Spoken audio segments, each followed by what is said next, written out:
сол жөнінде шындықты айтыңдар сендер. Ана басшыға мына халықтың ниеті қандай болса, Алла тағала сондай патша береді адамға. Қазіргі балдардың бәрін қарап отырсаң, жас балдардың өзі сауап үшін еңбек етеді да. Bir ақсақалымыздың айтқан сөзі бар. Ақсақалымыздың айтқан сөзі. Сауап үшін бірдеңе жасайтын болсам, мені күнәға батыр дейді. Жұмаққа барам деп бірдеңе жасайтын болсаң, мен тозаққа жібер дейді. Бесіктен белі шықпаған балаға сендер тозақпен жұмақты үйретіп жатсыңдар қазір. Сауаппен күнәні үйретіп жатсыңдар. Ей, одан да алғыс ал, қарғыс алма.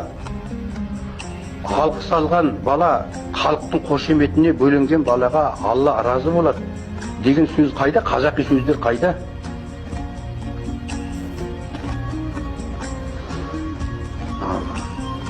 Ашық қалсаң сол. Тек сауап жинаңдар, бүйтіп жатыр, сөйтіп жатыр. Шығыңдар еберге. Жоғарғы айтыңдар билікке. Қазір сол үкіметті халық бағып отыр, керек болатын болса. Үкіметті халық бағып отыр. Құттайда бір естерің бар ғой, сондай заттарды жібермей өшіріп тастауларыңа болады ғой.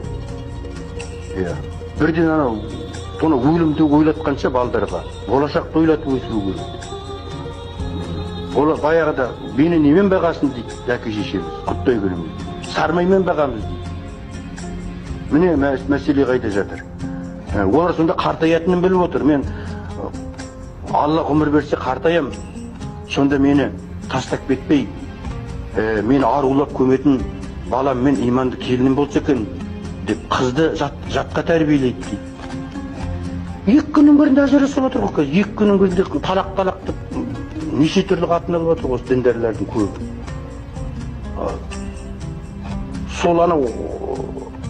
Сол екі араны салыстырыңдар енді мына имамдар. Қайсысы сауап, қайсысы күнә екенін. Сендер ақиқатты айта алмайсыңдар. Ақиқатты. Билікке қарай жағынып, халықты улап, халықтың миын айналдырып, өз естанып жүрген қасқа қазақ бәріне сенгішті. Құрттай балдарға шейін сеніп қалды қазір. Олар болашақты ойлап отқан жоқ, тозақпен жұмақты ойлап жүр қазір. Кімнің қашан кететіні белгісіз. Түгел сояққа барады бәрі де. Сол кезде Алла тағала өзінің жақсылығы мен жамандығын таразыға салады. Намаз оқымағанның бәрі тозақта жатыр деп есептейсіңдер ме? Күнде Құран бағыштап жатыр біздер. Не үшін бағыштайсың? Біліп істеген, білмей істеген күнәсін кешіре көр. Жандарын жәннаттан қыла көр деп.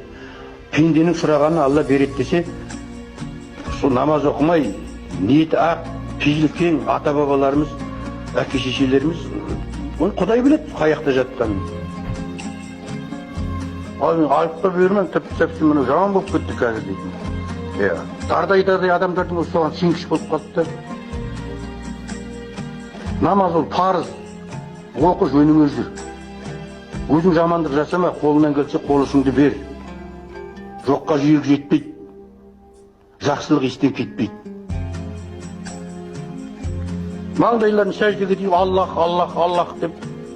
Сендер халықты ұлап атсыңдар, сендер күнәға батасыңдар ертең Алланың алдында. Жібермеңдер бұндайлардың бәрін. Кім білет, өздері беретін. Ағайыны бар, бауыры бар, туысы бар. Таудай сауап жинағылар келім ама, имамдар айтындар ана бәлсаға. Әншейінем десін бәрі. Аузын ашты ақша. Дүниені қуған, дүние қоңызды Алла жақтыртпайтын неге айтпайсыңдар сендер? Қарнымның ашқанына емес, қадірімнің қашқанына жағы намыстанам дей ма? Сондықтан да қадір қашпау керек. Қазақи жолды біздер жоққа шығарып баратырмыз, ата бабаның жолын. Көп заттан айырылып қалдық. Міне. Баяғы ассалаумағалейкумге қазір біздер арабтың сөзін қосып отырмыз. Бәрәкәту. Халал дейтін сөз жоқ қазақта. Харам дейтін сөз жоқ қазақта. Өздері құттайды болса ойланыңдар сіз. Неге біздер сонда біреудің қаңсығына таңсық боламыз?